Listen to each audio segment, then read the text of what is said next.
असं कुठल्या मुख्यमंत्र्याला आवडेल, की त्यांच्या कॅबिनेटच्या बैठकीला मंत्री हजर राहत नाहीत. जेव्हा-जेव्हा एकनाथ शिंदे दिल्लीला जातात, त्या प्रत्येक वेळेला त्यांना अमित शहानी वेळ दिली.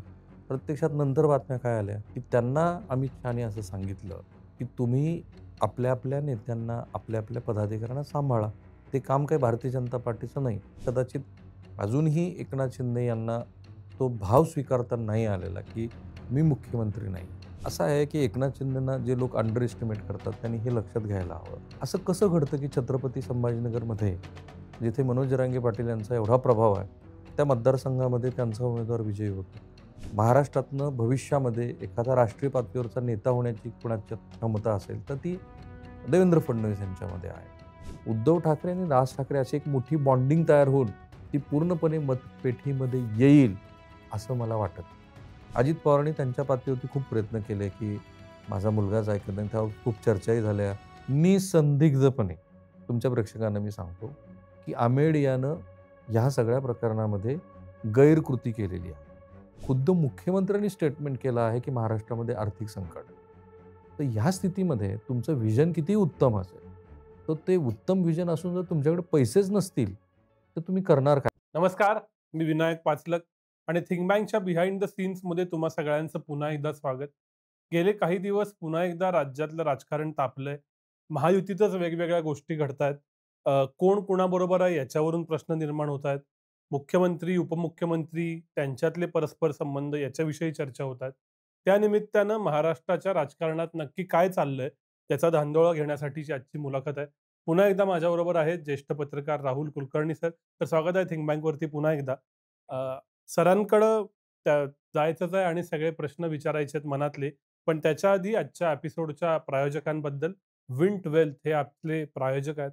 विंट वेल्थ हा एक युनिक स्टार्टअप आहे.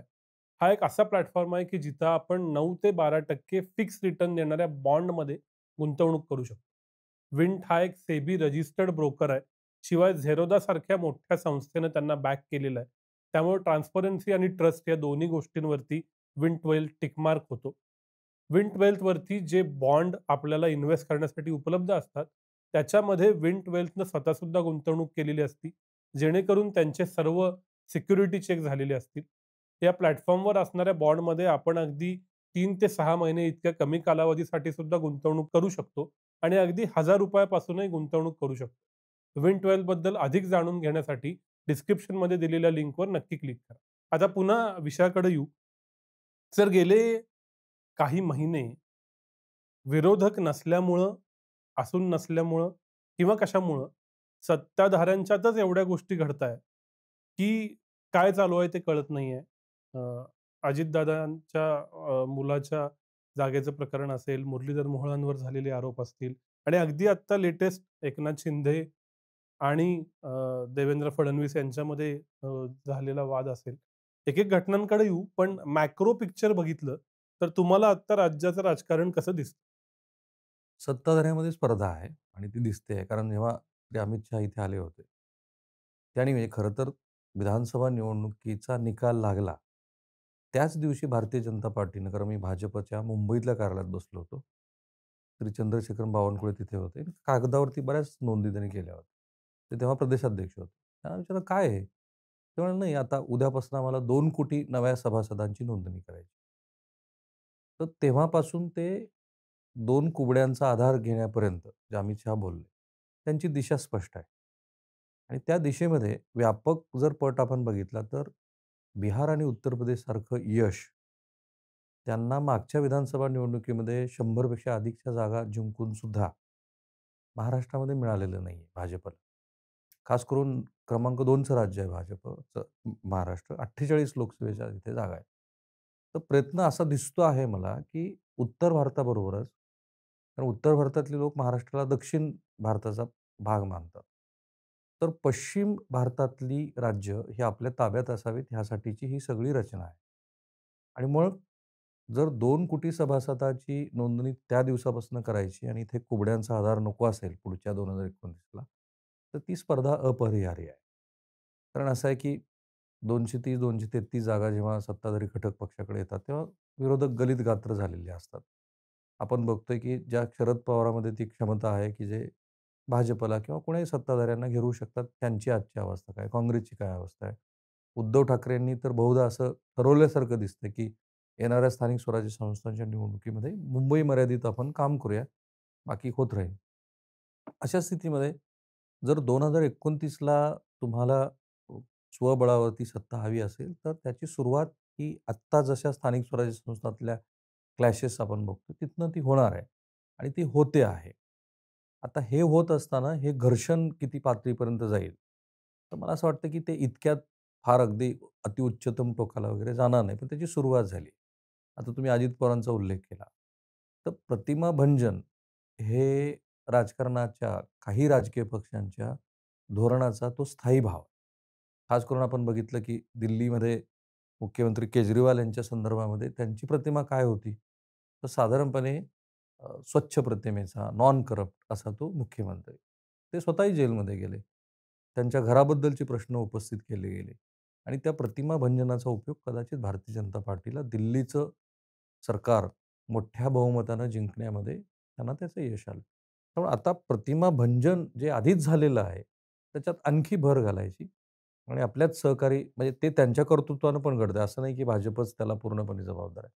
तर त्या स्पर्धेमध्ये ती स्पर्धा ही अधिक जागा व्यापण्यासाठी सुरू असल्यामुळे हे होत राहणार. तर उदाहरण म्हणून कालच मी थोडं विश्लेषण करून बघितलं, की एम-एम-आर रिजनमध्ये एकनाथ शिंदे आणि भाजप यांचा संघर्ष कुठे सुरू आहे. तर जिथे एकनाथ शिंदे यांची ताकद आहे, तिथेच तो संघर्ष सुरू आहे. त्यामुळे एकनाथ शिंदेंना घरामध्येच घेरा, अशा पद्धतीचं एक साधारण चित्र दिसतंय आणि म्हणून आपल्याला असं दिसतं, की विरोधापेक्षा तो सत्ताधाऱ्यामध्ये संघर्ष आहे आणि तो कदाचित 2029 येईपर्यंत अधिक वाढताना आपल्याला दिसेल. असं आत्ताचं महाराष्ट्रातलं चित्र आहे साधारणपणे. तुम्ही इंटरेस्टिंग उल्लेख केलात तो म्हणजे प्रतिमा भंजनाचा. प्रतिमा भंजन आपल्याच सहकाऱ्यांचं करायचं किंवा होत असेल तर ते होऊ द्यायचं. पण त्यांच्याबरोबरच निदान 29 पर्यंत राहायचं. हे जनता मान्य करेल? का निवडणुका जिंकण्यासाठीचं तंत्र आणि मंत्र हे आता वेगळ्या राज्यामध्ये वेगळ्या पातळीवरती पोहोचलेलं आहे. मी आत्ता विश्लेषण असं केलं, की इजा, बिजा, तिजा म्हणजे 3 राज्य ही सरकारी पैशाच्या मदतीनं सत्ताधारी घटक पक्षानं जिंकून दाखवली. सुरुवात मध्य प्रदेशमध्ये झाली. महाराष्ट्रात मध्ये आला आणि आता बिहारमध्ये तो कळत चढला. त्यामुळं निवडणुका जिंकण्यासाठी काय करायला लागतं, हे सत्ताधारी घटक पक्षातल्या भाजपला तर खूप चांगलं माहिती आहे. आपला गैरसमज असतो, मी आता विश्लेषणात त्या दिवशी सांगितलं, की बिहारमध्ये निवडणुकीची तयारी ही 8-10 महिने आधी झाली होती. बिहारी अस्मिता ह्यासाठी बिहारमधल्या मंत्र्यांना, भाजपच्या स्थानिक नेत्यांना खूप आधीपासनं भाजपनं बाहेर पाठवलं होतं. त्याबरोबर हम सारखा पक्ष आहे किंवा एल-जे-पी सारखा पक्ष आहे. त्यांच्या मताची गोळाबेरीज करून 7% मतं आपल्याकडे कशी घ्यायची ह्याची आधीच गणिते त्यांनी तयार केली होती. शेवटचा मुद्दा काय होता? तो जो महाराष्ट्रात यशस्वी झालेला प्रयोग आहे, त्याचा पुढचा टप्पा गाठणं तो त्यांनी गाठला. त्यामुळे निवडणुका जिंकण्यासाठी जो पक्ष खूप अभ्यासपूर्ण तयारी करतो, त्याच्यासाठी निवडणुका जिंकण्याचं तंत्र वेगळं आहे. प्रतिमा भंजन मी अशा अर्थाने म्हणालो, की त्या पक्षामध्ये जर अस्वस्थता वाढत असेल, तर उदाहरण आपण बघू एकनाथ शिंदेंचं. एकनाथ शिंदेंची स्ट्रेंथ काय आहे? एकनाथ शिंदे हे सीझन्ड पॉलिटिशियन आहेत. खूप लवकर हलत नाहीत. ते उदार आहेत, अनेक अर्थाने उदार आहेत. आपल्या बरोबर असलेला जो फ्लॉक आहे, त्याला बरोबर घेऊन चालण्याची क्षमता त्यांच्यामध्ये आहे. ते मराठा आहेत, हे त्यांचं सगळ्यात महत्त्वाचं ॲडिशनल आपण म्हणू. ते हिंदुत्ववादी वोट बँकेवरती पक्ष फोडून बाहेर आले. पण वीकनेसेस काय आहेत? तर पूर्वी ते ज्या पक्षामध्ये होते, त्या आधीच्या शिवसेनेत, तिथे कुणीतरी एक पार्टीचा कमांड सांभाळणारा होता. त्याचं स्वतःचं एक स्टेचर होतं. ते स्टेचर एकनाथ शिंदे यांच्याकडे नाहीये. तो ब्रँड नाहीये त्यांच्याकडे. ते बऱ्याच वेळेला भावनिक आहे. म्हणजे आपण बघितलं, की उद्धव ठाकरे डायसवरती असतानाच कल्याण डोंबिवलीच्याच प्रचार सभेमध्ये एकनाथ शिंदेनी अत्यंत भावूक होत आपला राजीनामा वगैरे घेतला पाहिजे, असं ते म्हटले. त्यांचा राग तेव्हाही देवेंद्र फडणवीस यांच्याबद्दल होता. तर मग अशा पक्षामध्ये जर संभावित काही घडामोडी घडणार असतील, तर त्यांना अस्वस्थ ठेवणं हा एक राजकारणाचा भाग आहे आणि तो होत राहील. म्हणजे आता बघा, एकनाथ शिंदे अमित शहा यांच्याकडे गेले. आत्तापर्यंतचं चित्र काय होतं, की 2 नेत्यामध्ये भारतीय जनता पार्टीतल्या काहीतरी ताणतणाव आहे. क्रमांक 2ला देवेंद्र फडणवीस यांच्याबद्दल काही आक्षेपाचा भाग. खरा-खोटा माहीत नाही आपल्याला. तसं ते दाखवत पण नाहीत. नसावा पण, असावा पण. आणि याच्यामध्ये जेव्हा-जेव्हा एकनाथ शिंदे दिल्लीला जातात, एरवी कोणत्याही नेत्याला म्हणजे आता ते आत्ताच बिहारच्या निवडणुकीचा निकाल लागल्याच्या आदल्या दिवशी गेले. 50 मिनिट त्यांनी चर्चा केली. 50 मिनिट त्यांना अमित शहानी वेळ दिला किंवा ते ज्या वेळेला दिल्लीमध्ये गेले, त्या प्रत्येक वेळेला त्यांना अमित शहानी वेळ दिली आणि ते अमित शहांच्या खूप जवळचे आहेत, असं एक साधारण चित्र तयार झालेलं होतं. प्रत्यक्षात नंतर बातम्या काय आल्या, की त्यांना अमित शहानी असं सांगितलं, की तुम्ही आपल्या-आपल्या नेत्यांना, आपल्या-आपल्या पदाधिकाऱ्यांना सांभाळा. ते काम काही भारतीय जनता पार्टीचं नाही. इनफॅक्ट महायुतीतल्या प्रत्येक घटक पक्षांनी आपापले लोक सांभाळावेत आणि जर काही वादच असतील, तर तुम्ही देवेंद्र फडणवीस यांच्याबरोबर बसून ती चर्चा करा. ऑब्व्हियसली असं कुठल्या मुख्यमंत्र्याला आवडेल, की त्यांच्या कॅबिनेटच्या बैठकीला मंत्री हजर राहत नाहीत. प्री कॅबिनेटच्या बैठकीला ते हजर राहतात आणि प्रत्यक्षात कॅबिनेटच्या बैठकीला हजर राहतात. त्यामुळे पहिला संदेश तर देवेंद्र फडणवीस यांनीच दिला होता, की त्यांनी खरडपट्टी काढली. स्वतः एकनाथ शिंदे समोर असताना. तोच संदेश नंतर पार्टी हायकमांडनी खाली एकनाथ शिंदेना दिला. हाच संदेश आहे, की पक्षविस्तार करण्याचा अधिकार प्रत्येकाला आहे आणि तो पक्षविस्तार करण्याचं काम रवींद्र चव्हाण करतायत. त्यामुळे जर काही मतभेदच असतील, तर ते मतभेद तुम्ही देवेंद्र फडणवीस यांच्यापासून त्यांच्याबरोबर बोलून तुम्ही सोडवा. मुद्दा हा आहे, की ही अस्वस्थता त्यांच्या स्वभावाचं वैशिष्ट्य केल्यानंतर पुढं कुठं वाढू शकते? जर खरोखर असे ताणाचे प्रसंग निर्माण झाले, जसे आत्ता होताना दिसतात आपल्याला, तर त्या ताणाच्या प्रसंगामध्ये ती शिवसेना आणखी टेस्टेड झालेली नाही, की जी सत्तेशिवाय एकनाथ शिंदे यांच्याबरोबर राहू शकते. त्यांच्याबरोबरचे त्यांचे सहकारी राहू शकतात. कारण तिथे ठाकरे ब्रँड होता. तिथे एक एक प्रकारचं वलय होतं. तसं वलय एकनाथ शिंदे यांच्याबरोबर आहे का मला माहीत नाहीये. आपल्याला कोणीच आणखी ते टेस्ट झालेलं नाही. पण दिसतंय असं, की तसं ते वलय नाहीये. त्यांच्या क्षमता वेगळ्या आहेत.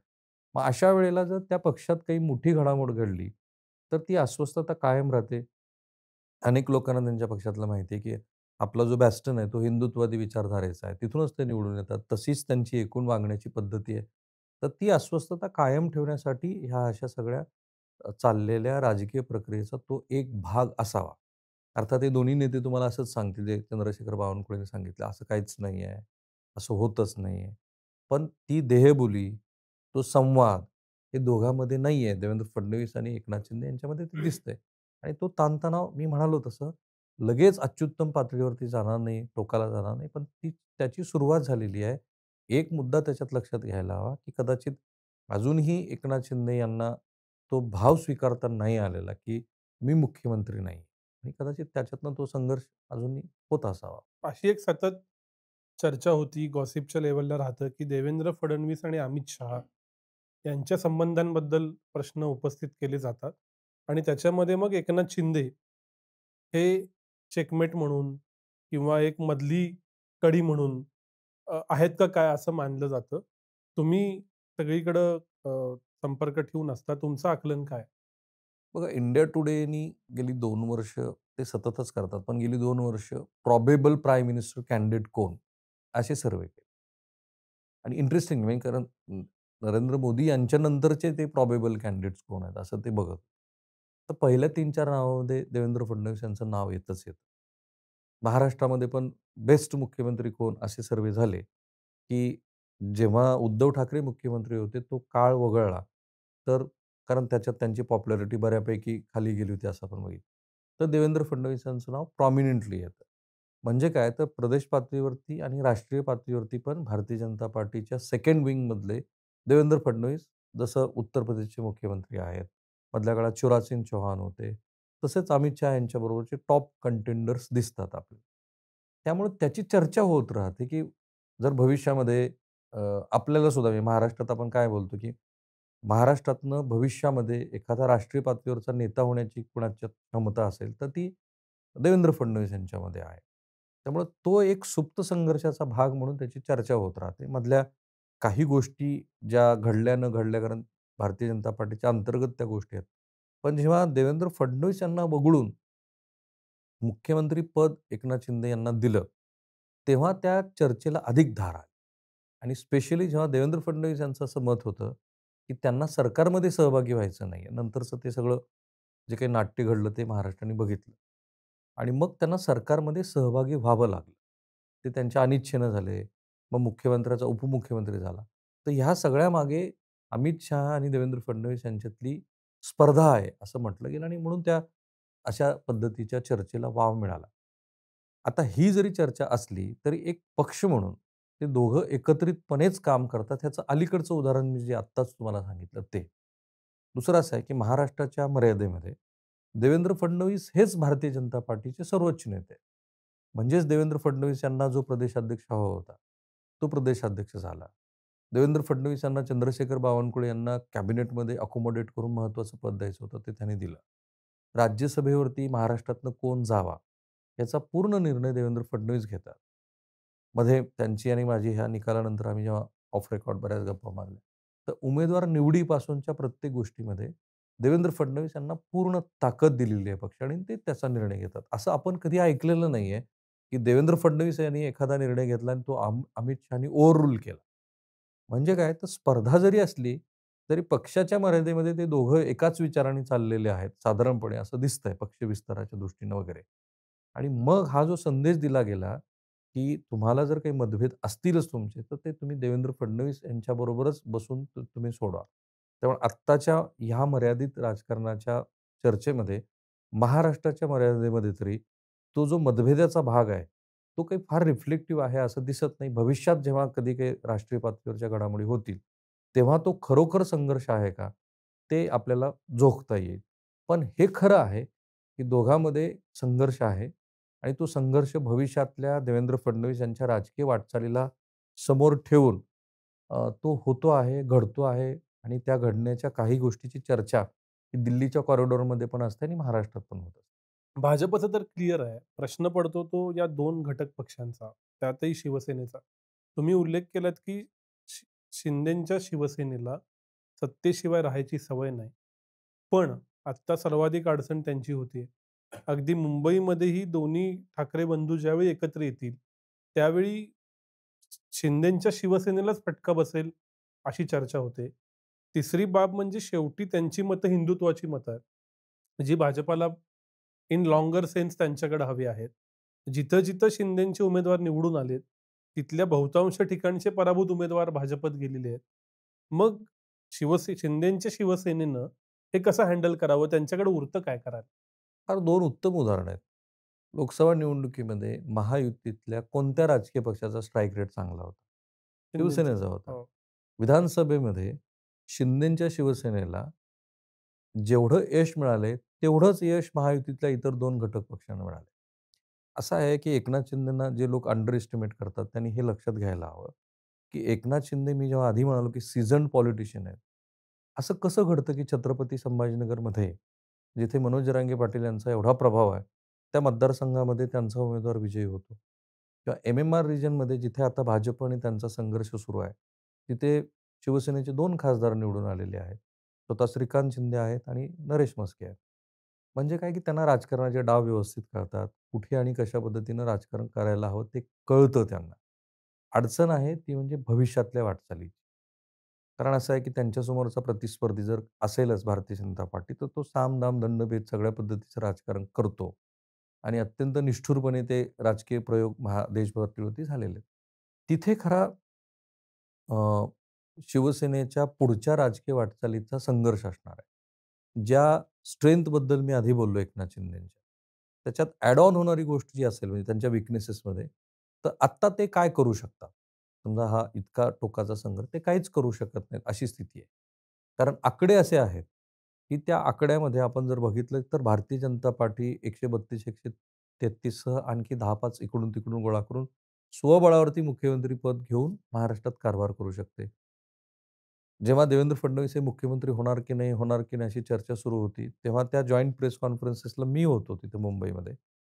तिथे अजित पवार, देवेंद्र फडणवीस आणि एकनाथ शिंदे होते. पहिला शब्द अजित पवारांनी सांगितला, की ह्यांचं माहीत नाही, पण मला उपमुख्यमंत्री व्हायला आवडेल. पण अजित पवार त्यांच्याबरोबर जायला तयार आहेत. नंतरची सगळी वाटचाल बघा. म्हणजे एकनाथ शिंदेचा जो पॉलिटिकल प्रॉस्पेक्ट आहे, तो कुणी कमी केला, तर तो एक अजित पवारांनी कमी केला आणि स्मूथपणे देवेंद्र फडणवीस हे मुख्यमंत्री झाले. पार्टी हायकमांडने कदाचित आधीच ठरवलेलं असतं. ह्या सध्याच्या राजकीय परिस्थितीमध्ये एकनाथ शिंदे यांच्यासमोर फारसे पर्याय नाही. मग ते पर्याय 2029 पर्यंत जे त्यांनी मुंबईमध्ये केलं.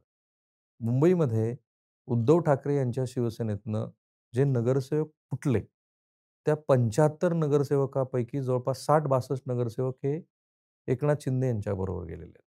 किंवा आता ज्या उल्हासनगरहून हा सगळा वाद सुरू झाला, त्या उल्हासनगरमधले 5 नगरसेवक, माजी नगरसेवक भारतीय जनता पार्टीचे, ते एकनाथ शिंदेबरोबर गेलेले आहेत. त्याच्यात दानतेचा मी उल्लेख केलेला होता. ती दानत अनेक अर्थाने एकनाथ शिंदे यांच्याकडे आहे. ती दानत कदाचित राष्ट्रवादी काँग्रेसच्या सर्वोच्च नेत्याकडं सत्तेतले आहे की नाही हा खरा प्रश्न आहे. तर असं ते करू शकतात, की आपला पक्ष विस्तार बघा जेव्हा सत्तेवरती महायुती आली, त्याच्यानंतर त्यांनी विभागनिहाय मेळावे घेतले, जनतेचे आभार मानण्यासाठी. आणि त्याच्यानंतर तो संपर्क कायम ठेवण्याचा त्यांचा प्रयत्न आहे. आता थोडीशी त्याला खीळ बसलेली दिसते. त्यामुळे ते एवढंच करू शकतात, की अशा पद्धतीनं पक्षविस्तार करत राहणं आणि शेवटी महाराष्ट्रात एक अ, जे राजकारण 2014 नंतर आपल्याला असं वाटलं होतं, की आता ते स्थिर झालेलं आहे. एक कोण हा भाजपचाच असणार आहे, दुसऱ्या कोणामध्ये जे काही होईल त्याच्यामध्ये फारसा स्पेस राहणार नाही. पण मधल्या 2.5 वर्षात तो स्पेस मिळाला. उद्धव ठाकरे मुख्यमंत्री झाले. तसा एखादा प्रसंग घडणं, तशी एखादी गोष्ट घडणं, महाराष्ट्रातल्या सामाजिक परिस्थितीमध्ये फार मोठी उलथापालथ होणं किंवा आणखीन काहीतरी राजकीय कारणामुळे जर झाले, तर शिंदे हा चांगला प्रॉस्पेक्ट असू शकतात. पण ते नंतर. आत्ताच्या स्थितीमध्ये शिंदे यांच्यासमोरचे फारसे पर्याय नाही आहेत. भारतीय जनता पार्टीबरोबर जुळवून घेणं, त्यांच्याबरोबर राहणं. मी जेव्हा उद्धव ठाकरे यांच्या राजकारणाकडे बघतो, तेव्हा माझ्या असं लक्षात आलं, की उद्धव ठाकरेंनी स्वतःचा जो कोर वोटर आहे, तो कोर वोटर विचारात न घेता महाविकास आघाडीचा प्रयोग केला. भारतीय जनता पार्टीला अंडर एस्टिमेट केलं आणि एंड ऑफ द डे काय दिसतंय, की ना त्यांच्याकडे स्वतःचा कुठला मतदार राहिलाय, ना त्यांचे सहकारी पक्ष त्यांच्याबरोबर राहिलेत आणि उद्धव ठाकरे यांचं पुढं काय होणार त्यांच्या पक्षाचं, असं कोणी जर ठामपणे सांगू शकलं, तर तो फार मोठा राजकीय भविष्यस्थ असेल असं आपण म्हणू शकतो. ती स्थिती एकनाथ शिंदे यांना नको असेल, तर ते भारतीय जनता पार्टीबरोबर जुळवून घेतील. जुळवून घेऊन राजकारण करत राहतील. एवढंच त्यांच्या हातामध्ये सद्यस्थितीमध्ये आहे आणि खरोखरच भारतीय जनता पार्टीला जसं तुम्ही म्हणालात, की हिंदुत्ववादी मताचा पुढे जाऊन व्यापक पट त्यांना आपल्याकडे हा घ्यायचा आहे. तर अशा वेळेला ते शिंदेंना कट्टू साईज करण्याचे प्रयत्न करत राहतील आणि खरोखर 2029ला 2च पक्ष म्हणजे हा मित्र पक्षामध्येच जर लढत झाली, तर मग मात्र त्यावेळेला त्यांचा जो कोण मताचा टक्का असेल, त्याच्यात ती स्पर्धा होईल आणि अशा वेळेला हे जवळ घेतलेली जी माणसं आहेत, जी 2,000, 5,000, 10,000 मताची बेगमी करू शकतात, ती महत्त्वाची ठरतील. असं आत्ता तरी मला चित्र दिसतंय. आपण उद्धव ठाकरेंचा उल्लेख केलात म्हणून पटकन मुंबईबद्दल विचारतो. काय होईल मुंबई महानगरपालिकेत असं वाटतं? आणि काँग्रेसनं वेगळा लढायचा निर्णय घेणं, किंबहुना तसं निदान जाहीर करणं अजून काय होईल माहीत नाही प्रॅक्टिकली मुंबईत तरी. हे काय सांगतं? हर्षवर्धन सपकाळ यांच्याशी मी ऑफ रेकॉर्ड, ऑन रेकॉर्ड खूप वेळेला बोललो. त्यांना असं वाटतं, की राष्ट्रीय पातळीवरच्या राजकारणाचा विचार करता आणि काँग्रेस पक्षाचं रिवायव्हल होण्याच्या दृष्टीनं आपला जो काही कोर विचार आहे, त्याच्याबरोबर आपण राहूया. एरवी एवी-तेवी नाहीतरी तुम्हाला जे काही नुकसान व्हायचं ते होतच आहे. मग राज ठाकरे यांच्याबरोबर न जाणं, कारण बिहारच्या संदर्भात, उत्तर भारतीयांच्या संदर्भातली त्यांची भूमिका पाहता आणि उद्धव ठाकरे यांच्याबद्दल पण त्यांचे काहीतरी असावेत अनुमान. आणखी त्याच्याबद्दल मी त्यांच्याशी थेट नाही बोललो. तर तो विचार करता काँग्रेसनं असा विचार केलेला असावा, की आपला म्हणून स्वतःचा जो मतदार आहे, त्याच्या दृष्टीनं राजकारण करू आणि त्यालाच पूरक गोष्ट करू म्हणून त्यांनी ते भूमिका घेतलेली असावी. तुमचा प्रश्न होता मुंबईमध्ये काय होईल? आपण मागच्या निवडणुकीचंच जर उदाहरण पाहिलं, तर तेव्हा 84-82 अशी स्थिती आलेली होती. आत्ता पुलाखालून खूप पाणी वाहून गेलंय. उद्धव ठाकरे यांचा पक्ष फुटलेला आहे. त्यांच्या आमदारांचं संख्याबळ तिथं कमी आहे. होते ते नगरसेवक त्यांना सोडून गेलेले आहेत. हे सोपं नाहीये विनायक, की नव्याने मी आधी तुमच्याच मुलाखतीत सांगितलं, की नव्याने एखादं राजकीय नेतृत्व उभा करणं, तेही एवढ्या मोठ्या आव्हानाच्या समोर उभा करणं, तर ते उद्धव ठाकरे यांच्यासाठी सोपं नाही. राहिला मुद्दा मराठी अस्मिता आणि बाळासाहेब ठाकरेंच्या नाव म्हणजे ठाकरेंचा ब्रँड. तर तो आत्ता खरोखर तशी राजकीय परिस्थिती आहे का महाराष्ट्रामध्ये, की कुठल्यातरी ब्रँडबरोबर किंवा कुठल्यातरी प्रादेशिक विचाराबरोबर महाराष्ट्रातले लोक जातील. एम-एम-आर रिजनमध्ये जे 2.5-3 कोटी मतदार आहेत, त्यापैकी बरेचसे मतदार हे आता अमराठी भाषिक आहेत. गुजराती, उत्तर भारतीय ही सगळी मंडळी आता पारंपरिकरित्या असं दिसतं आहे, की ती भारतीय जनता पार्टीबरोबर गेलेली आहे. उद्धव ठाकरे यांच्या मताचं विभाजन होणार आहे. आपण असा विचार करतो आहे, की याचा तोटा एकनाथ शिंदेंना होईल. असाही विचार केला जाऊ शकतो. तो होईल त्यांना, जर ते एकत्रित नाही लढले.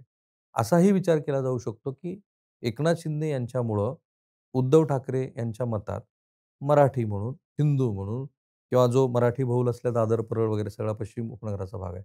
तिथे फटका बसेल आणि त्याचा फायदा हा भारतीय जनता पार्टीला होईल.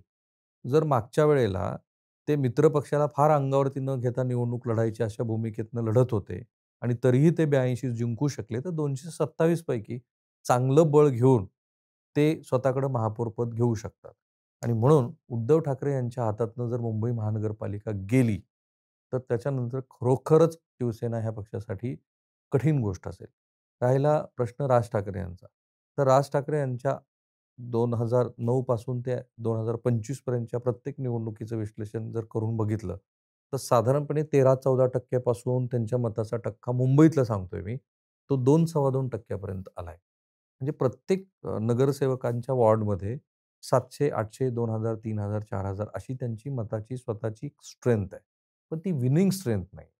ते कॉम्बिनेशन खरोखर आता ते चांगल्या पद्धतीनं बघा ते फिलर्स देत आहेत.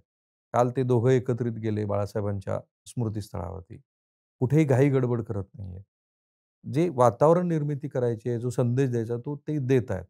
पण पुन्हा तेच राज ठाकरे यांच्याबद्दल आहे, की त्यांनी घेतलेल्या वेगवेगळ्या सातत्यपूर्ण भूमिकेमुळं आणि राजकारणात त्यांच्या बाजूनं ते कितीही उच्च विचार करत असले, तरीसुद्धा वेळोवेळी चुकलेल्या निर्णयामुळं 2014 ला मोदींना पाठिंबा, 2019ला विरोध, नंतर विधानसभा निवडणुकीत अचानकच माघार, मग नाशिकमध्ये निवडणुकीत सत्ता लढायची नाही असं. तर याच्यामुळे उद्धव ठाकरे आणि राज ठाकरे अशी एक मोठी बॉन्डिंग तयार होऊन ती पूर्णपणे मतपेटीमध्ये येईल, असं मला वाटत नाही.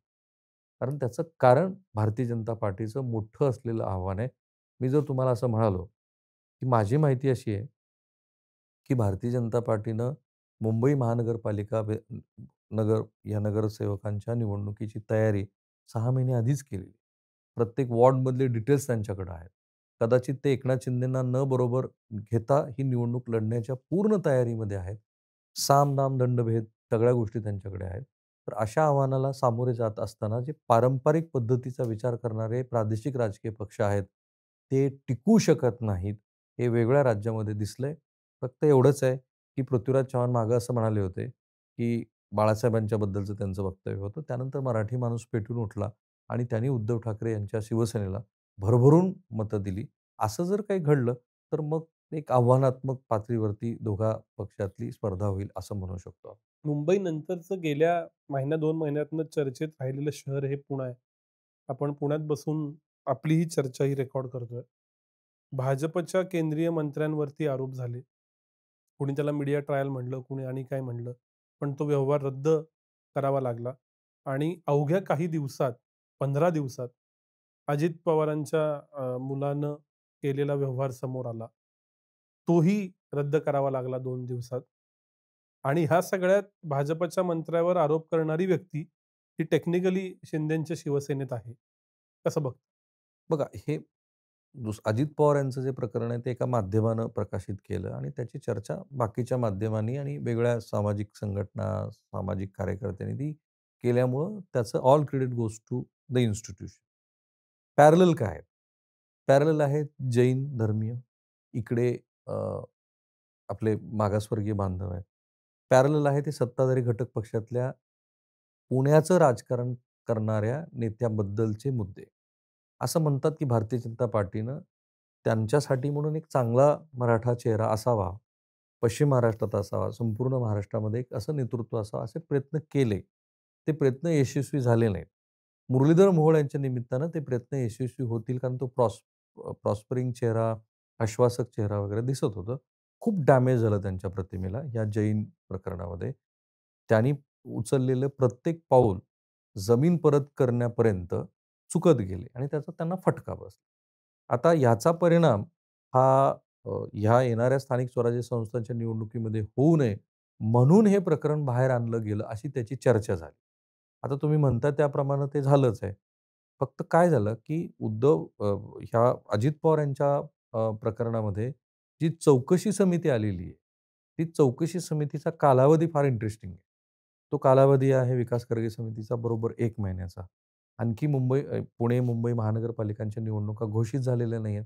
तर इमॅजिन करा, की जेव्हा त्या प्रत्यक्षात निवडणुका घोषित होतील आणि तेव्हा जर विकास कर्गे समितीचा अहवाल आला आणि त्याच्यामध्ये प्रायमा फेसी मला जर कारण मी त्यातले प्रत्येक डॉक्युमेंट्स बघितलेत. निसंदिग्धपणे तुमच्या प्रेक्षकांना मी सांगतो, की आमेड यानं ह्या सगळ्या प्रकरणामध्ये गैरकृती केलेली आहे. त्यांनी सगळे नियम धाब्यावरती बसवलेत.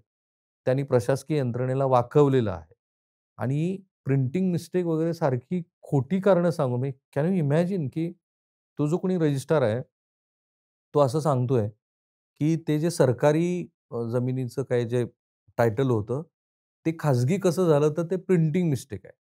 तर प्रिंटिंग मिस्टेक पूर्वी विलासराव सरकारच्या काळामध्ये त्या वीज बिलाबद्दल झाली होती. त्यानंतर पहिल्यांदाच महाराष्ट्राच्या राजकारणात प्रिंटिंग मिस्टेक चर्चेला आली.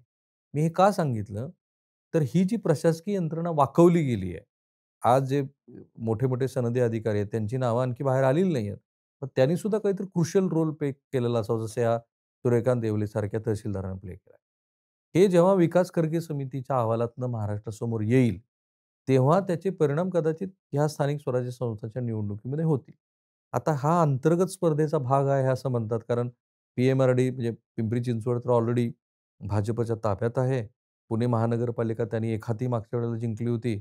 याही वेळेला ते जिंकतील अशी परिस्थिती आहे. आणि जर पश्चिम महाराष्ट्रातली ही 2 महत्त्वाची शहरं, ही जर भाजपाकडे पूर्वी होती तशीच राहिली, तर येणाऱ्या पुढच्या प्रत्येक निवडणुकीमध्ये त्यांना त्याचा फायदा होईल. त्यामुळे ही शक्यता नाकारता येत नाही, की एक प्रकरण बाहेर आल्यानंतर ते दुसरं प्रकरण आलं किंवा आणलं गेलं आणि त्याची चर्चा सतत होत राहिली. अजित पवारांनी त्यांच्या पातळीवरती खूप प्रयत्न केले, की माझा मुलगाच ऐकत नाही. त्यावर खूप चर्चाही झाल्या. मागे जेव्हा त्यांच्या पत्नी राष्ट्रीय स्वयंसेवक संघाच्या एका कार्यक्रमाला गेल्या होत्या, तेव्हाही ते असंच म्हणाले होते, की माझी पत्नी काय करतात त्याची मला कल्पना नाही. त्याच्यावरती खूप सारे मीम्स बनले. त्याच्या चर्चा होत राहिल्या आणि जशी मी जी सुरुवातीला म्हणालो, की प्रतिमा भंजन. तर ते प्रतिमा भंजन अजित पवारांच्या संदर्भामध्ये कथित 72,000 कोटी रुपयाच्या घोटाळ्याच्या निमित्ताने, त्यानंतर ईडीच्या ज्या वेगवेगळ्या कारवाया गुरु कमोडिटीवरती झाल्या, त्यांनी जे साखर कारखाने विकत घेतले त्याच्या संदर्भात झाल्या. त्याच्यातला एक पुढचा अंक झाला. असं म्हणतात, की भविष्यातल्या राजकीय वाटचाली जर असतीलच अजित पवार यांच्या, तर त्यांच्यासाठी एक मोठा साखळदंड आणून ठेवलेला आहे आणि ती कदाचित पुढचा एक इशारा होता. कारण एक चर्चा अशी पण होती, की ह्या स्थानिक स्वराज्य संस्थाच्या निवडणुकीमध्ये शरद पवारांचा राष्ट्रवादी पक्ष आणि अजित पवार हे टॅसिट अंडरस्टँडिंग करून किंवा कदाचित उघडपणे एकत्र येतील. आता त्याला तर कीळ बसली याने. मला शेवटच्या प्रश्नाने तोच प्रश्न विचारायचा आहे. स्थानिक स्वराज्य संस्थांमध्ये इतक्या वेगवेगळ्या युत्या होत आहेत. कोल्हापूर जिल्ह्यात तर दोन्ही राष्ट्रवादींची युती झाली. कुठेतरी कट्टर विरोधक मुश्रीफ आणि घाडगेंसारखे एकत्र आले असं जिल्लोजिल्ली दिसतंय. कुठेतरी नेत्यांच्या पत्नी स्नुषा बिनविरोध निवडून येत आहेत. तुम्ही इतकं सगळं ग्रामीण राजकारण बघितलेलं आहे. काय आहे नक्की हे? बघा काँग्रेस, राष्ट्रवादी काँग्रेसची जेव्हा आघाडीचं सरकार होतं, 10 जिल्हा परिषदा अशा होत्या, की ज्या 10 जिल्हा परिषदामध्ये विरोधी पक्ष त्यांना मदत करत होते. कुठे शिवसेना होती किंवा कुठे भाजप होती. फार कशाला?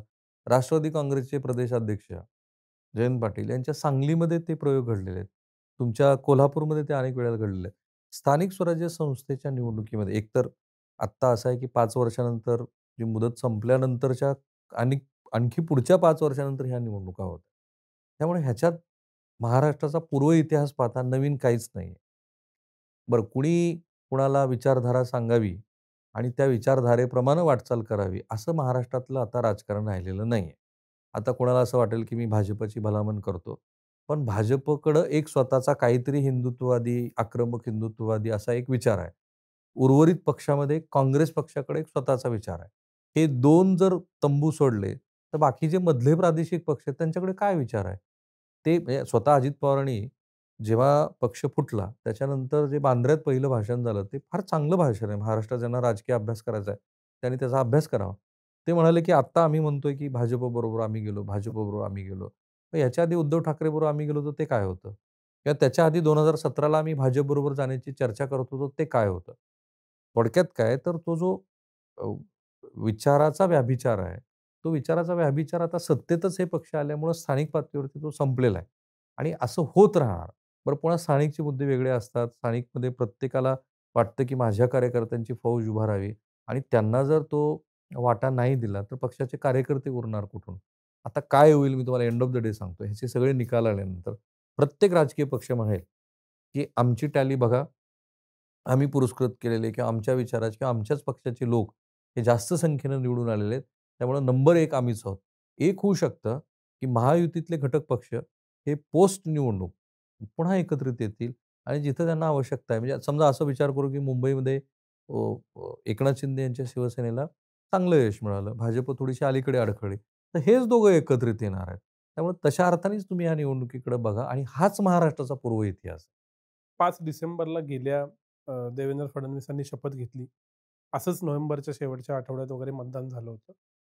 देवेंद्र फडणवीस सरकारच्या 1 वर्षाच्या कामगिरीचं तुम्ही मूल्यमापन काय कराल? आणि भविष्याकडून काय अपेक्षा ठेवाल? काय घडेल असं? पण इन्फ्रामध्ये चांगलं काम झालं. वाढवणपासून ते तुम्ही म्हणजे ज्याला आपण व्हिजिबल असं म्हणतो, असं इन्फ्राचं काम चांगलं चाललंय. त्याचं मुख्य कारण असं आहे, की 5 ट्रिलियन इकॉनॉमीमध्ये महाराष्ट्रानं किमान 1 ट्रिलियन इकॉनॉमीचं कॉन्ट्रिब्युशन केल्याशिवाय आपला देश पुढे जाणार नाही. तो दट्ट्यावरून पण असावा आणि स्वतः देवेंद्र फडणवीस यांच्याकडे ते व्हिजन आहे. तर त्या व्हिजनप्रमाणे इन्फ्रावरती काम उत्तम चाललेलं आहे.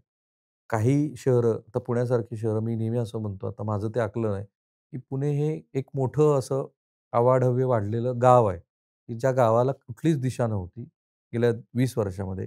आता त्या पुण्याकडं पण ज्या पद्धतीनं इन्फ्रा वाढवण्याच्या दृष्टीनं लक्ष दिलं जातं. आता मांजरीसारखा एक वेगळा रेल्वे हब डिझाइन करण्याचा प्रयत्न सुरू आहे. असे किंवा आता संरक्षणाचे 5 वेगळे क्लस्टर्स आपण करतोय. तर त्या दृष्टीनं हे व्यवस्थित इन्फ्राच्या दृष्टीनं चाललेलं सरकार आहे. प्रॉब्लेम आहे ते पैशाचं जे सोंग आणतायत तो. कारण ह्यांनी सगळ्या गोष्टी केवळ निवडणुका जिंकण्यासाठी ज्या म्हणून करून ठेवल्यात.